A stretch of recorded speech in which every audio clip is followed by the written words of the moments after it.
Welcome everybody to the first digital Nexus. I'm really excited about this. I want to thank all of my fellow organizing committee members, of course my brother Jay, Liz Gaston, Michael Feldman, Brian Wecht, our MC George Hraub as well. And I do have to give a special shout out to our tech guru, Ian Callanan. He's like the one person that I could honestly say this conference could not have happened without him.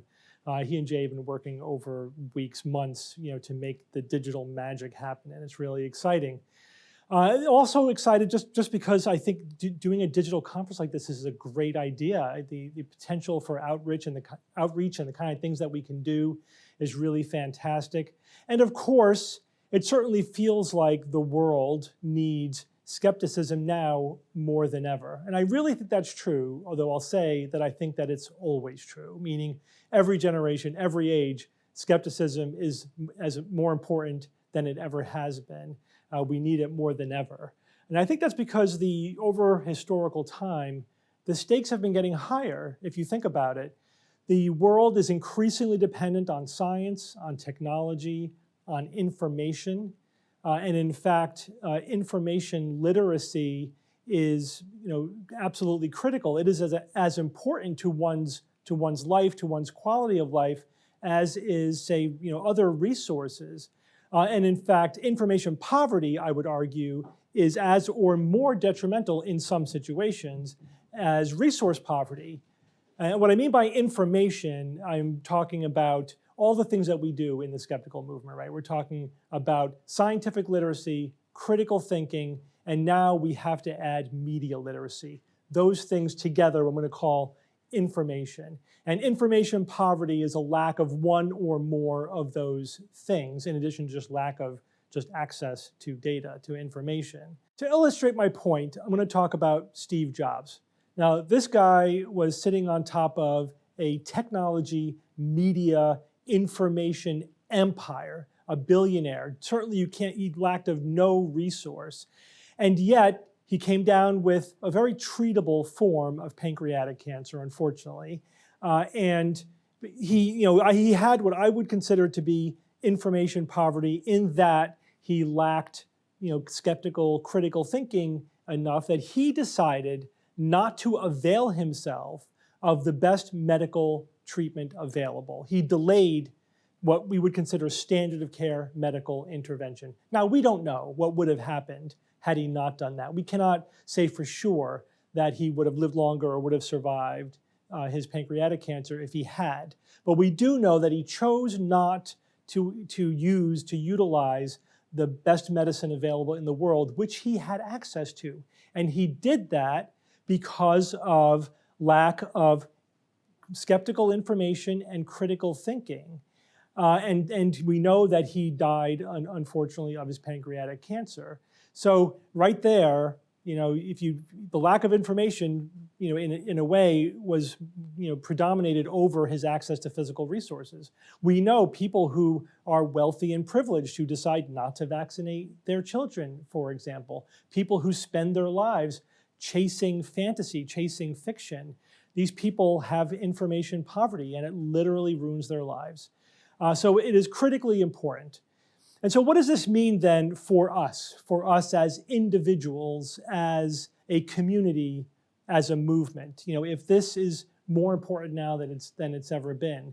I think it means that we have to really look at what we're doing, at the world around us, and we have to do everything we can to meet the moment, right? We have to rise to whatever the situation is that's being presented to us. And certainly there are a lot of challenges facing our society, our community, and the skeptical movement. I think we've done a great job, actually, over the last 20, 30 years of addressing things as they've come up. We've hit really hard against the anti-vaccine movement, although they're always going to be trying to come back, but we have made some important strides against them. We've been an important voice against things like the rise of alternative medicine, for example, against conspiracy thinking, against all of these things. A lot of the paranormal beliefs that we really focused our efforts on in the 80s and 90s have faded away to some extent. They're going to come back. They are coming back. That's the human condition.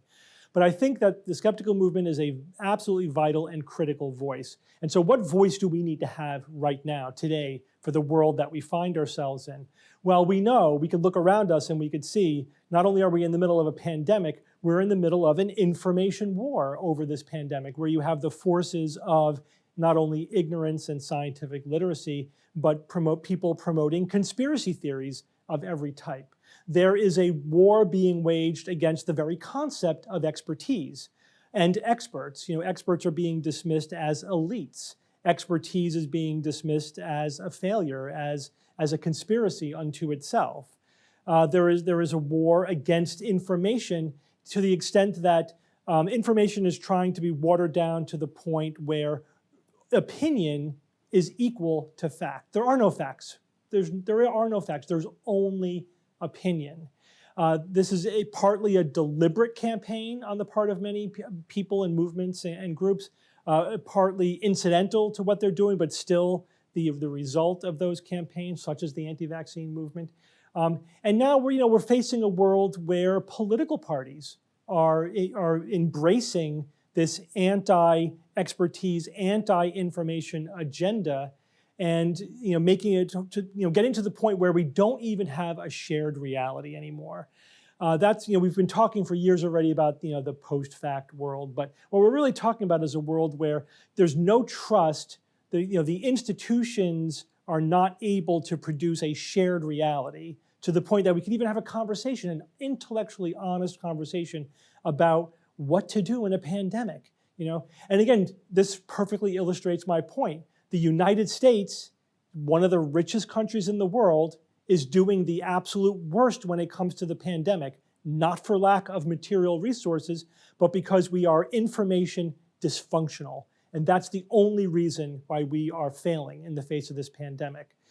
And so what does that mean for skeptics? Now, I do think it means that as a movement, we do need to engage fully with politics. Now, that may seem strange coming from a movement skeptic like me, especially me, since I've been saying for decades that the skeptical movement and skeptics probably function best, in my opinion, if they're apolitical, if they're not political. But really what we have always meant by that, and perhaps that was a failure of communication on our part to use that term, what we really mean is not that we don't engage in politics, but that we are nonpartisan. And it's absolutely critical that we remain, in my opinion, nonpartisan, because we need to get more political. And those two things actually go hand in hand. The reason for that is when you do engage with issues that are not just like a scientific question or a paranormal question, but one where there is really deep-seated political implications, then it gets harder and harder to separate our own political ideology, our own political biases, and our political beliefs from science, evidence, critical thinking. It's harder to step back and to check your own bias. And so what we have now is within our own movement, unfortunately, at times there are people who aren't skeptics, they're liberal skeptics, or they're libertarian skeptics, or conservative skeptics, or whatever, rather than a skeptic who happens to be liberal or who happens to be libertarian, which is where I think we need to be. Why is that so important? Because when we do speak truth to power, right, that truth needs to be objective. It needs to have followed a process, an objective, transparent process, one that mimics science and philosophy and critical thinking. And if it's tainted or tinged or gone through the filter of one political perspective, then it loses its value as objective intellectual information.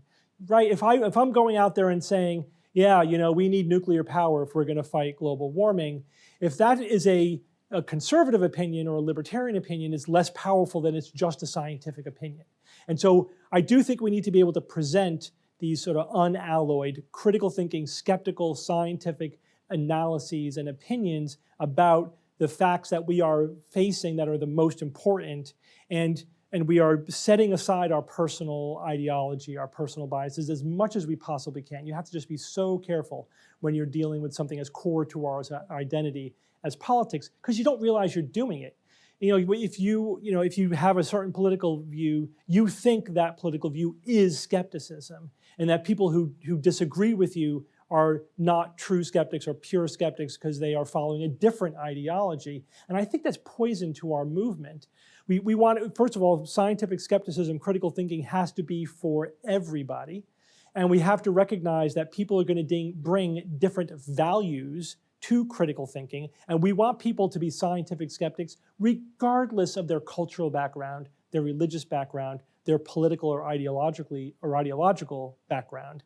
So we are more universal, we're more widespread, and I think we're way more effective when we keep scientific skepticism true to itself. And we can be political, we just have to separate our ideology from our scientific and our critical thinking analysis. And we have to make sure we keep those streams as separate as possible. So we need to be political, but nonpartisan and non-ideological. And that also means that as a group, as a community, as a movement, that also helps us, because then we could say, you know what? What we have in common is greater than what separates us. What we have in common is a dedication to reality, to a process of investigation, a process of systematic doubt, of scientific literacy, critical thinking, and media literacy. These things unite us. And those are more powerful than the cultural differences, the ideological differences that may separate us. And so that we don't have to separate into different camps and fight over our ideology, because we will focus instead on the scientific skepticism that unites us, and that will make our united voice more powerful when we go up against the forces that have lots of people, lots of movements, and billions of dollars behind them, pushing every flavor of pseudoscience, attacking the very notion of expertise, attacking the very notion of objective facts and objective reality. Our voice is needed more than ever. And I hope that this conference and what we do going forward is going to magnify that voice so we can play a role in moving the world into a better direction. As I know Bill Nye, who is speaking at our conference, is fond of saying, to change the world. We can change the world with the power of our ideas. So let's go out there and do it. Thank you.